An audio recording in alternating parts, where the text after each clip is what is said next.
So we're all here to talk to you about reducing household energy use with smart meters. And if you don't know what a smart meter is, you can ask us later. So the current situation with smart meters in Illinois is... So the current situation is that smart meters are being installed all across Illinois. There's hundreds of thousands that are installed.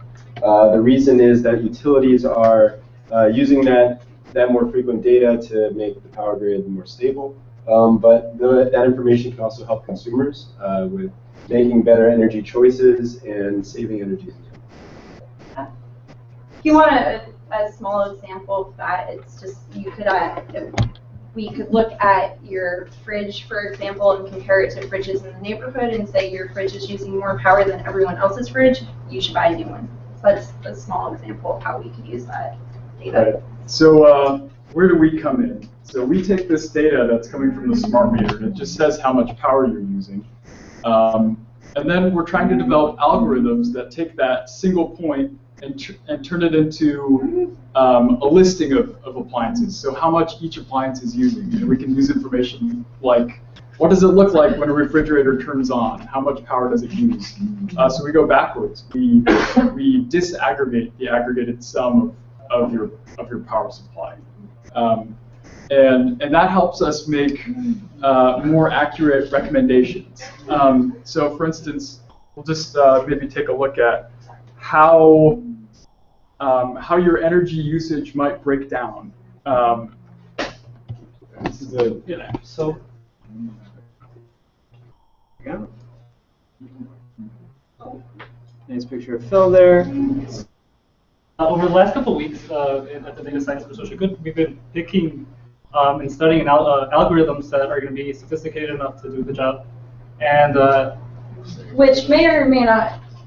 If anyone knows of any magical disaggregation algorithms, you should definitely let us know. We're also looking at breaking the problem into smaller sub-problems to solve, because there is no disaggregation algorithm that can do that perfectly.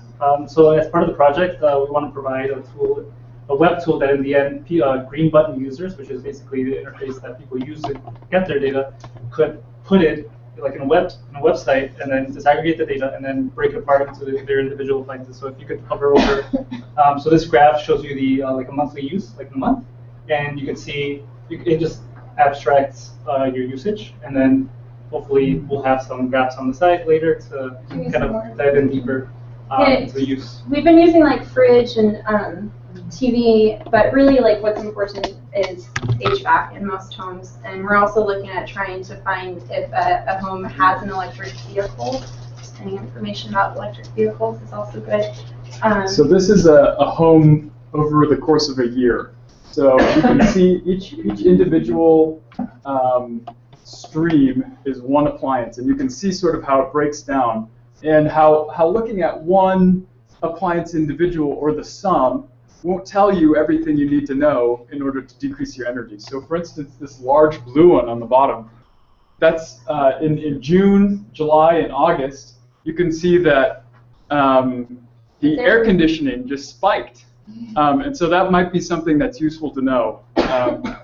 If you look at another person, you'll see that, oops, sorry. They use no energy. So this is another person's air conditioning usage.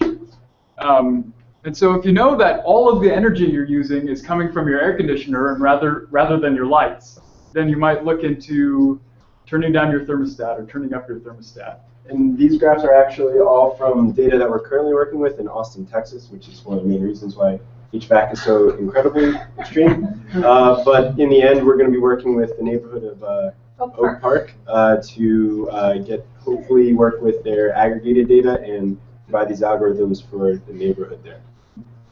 All right. Thank you.